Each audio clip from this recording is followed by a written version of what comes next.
any person, any author, writer who sets out to write about his father or a parent will say that it's an incredibly difficult assignment. You are torn between the natural affection that most children feel for their parents if they're lucky, if they've had a decent and happy childhood, which luckily I did. But at the same time, again, my background as a journalist and as a writer and a historian of really what's the point of writing something unless it's something approximating the truth. I didn't want this to turn into a kind of hero worship. I wanted to try and strike the right balance between the natural affection, empathy, insight that a son might have about his father, which someone outside the family might not have, and therefore can draw on family archives, on family interviews, on unprecedented insights into the person. But at the same time, that kind of distance, which I think is necessary if you're going to come to something which a normal reader outside the family will find interesting.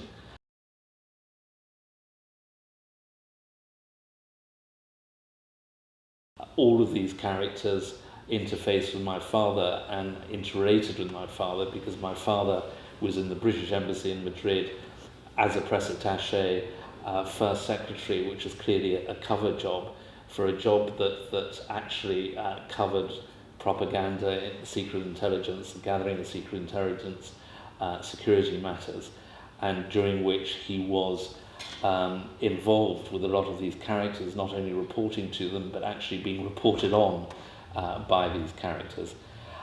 So again, one of the revelations to me was looking through my father's files as prepared by the security intelligence services. These are files, let us not forget, which had never been disclosed to the public, which had been kept in secret archives by the security services for over 60 years, and which have only just been released to me and therefore released to the public as a consequence of this at the National Archives in Kew.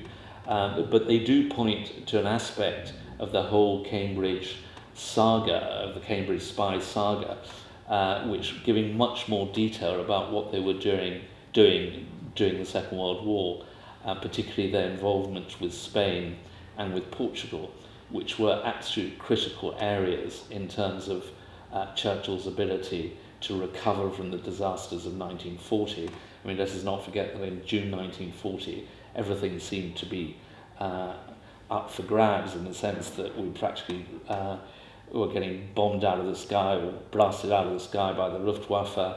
Our boats were beginning to be sunk by the U-boats. The Germans were moving across Europe, had gone down as far as the French border with Spain, and the Americans were still not on board. And in fact, a lot of people were urging Churchill to sue for peace.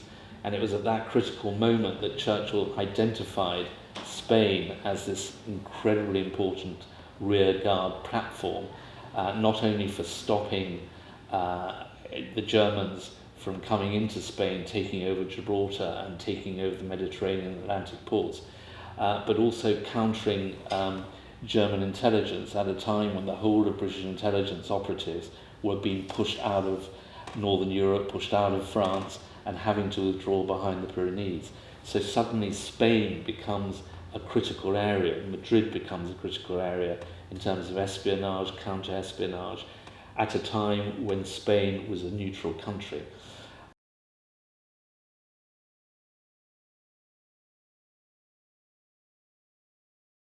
One of the things which I write about in the book, which hasn't been written about very much, is Campo 2.0.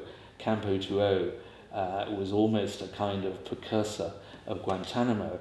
The only problem is that we ran it. We ran it in the Second World War.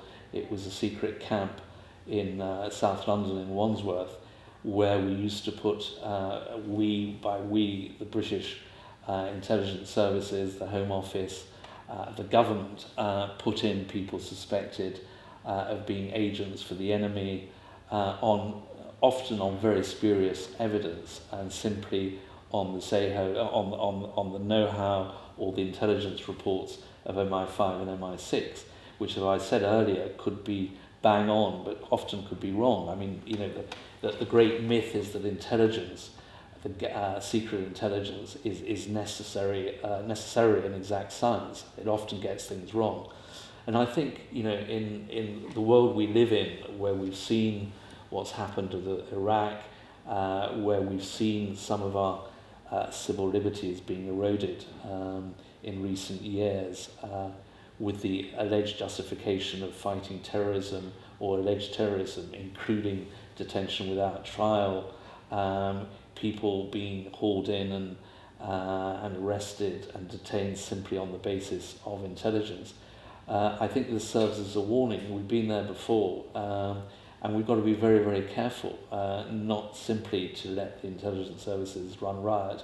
They've got to be controlled constitutionally, and also that we shouldn't believe everything the spooks tell us, and that on the other hand, when there is good intelligence, secret intelligence, the gathering of information by means other than overt political contacts and diplomacy, can be incredibly useful in getting one up on the enemy, and we shouldn't forget that either.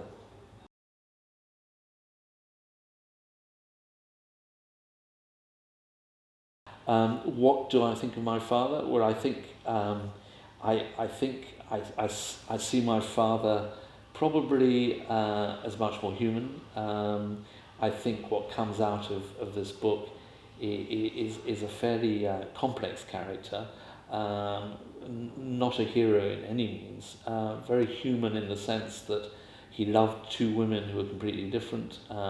My very exotic Spanish mother on the one hand, this cousin of the Queen who was blue-rinsed and was brought up in Glenys Castle, and went to the debutante dances of Edward VIII when he was a prince, and a spy that on the one hand was incredibly effective in terms of the agents and the informers that he ran within the Franco regime, who told him what the Germans were doing in Spain and feeding information to London.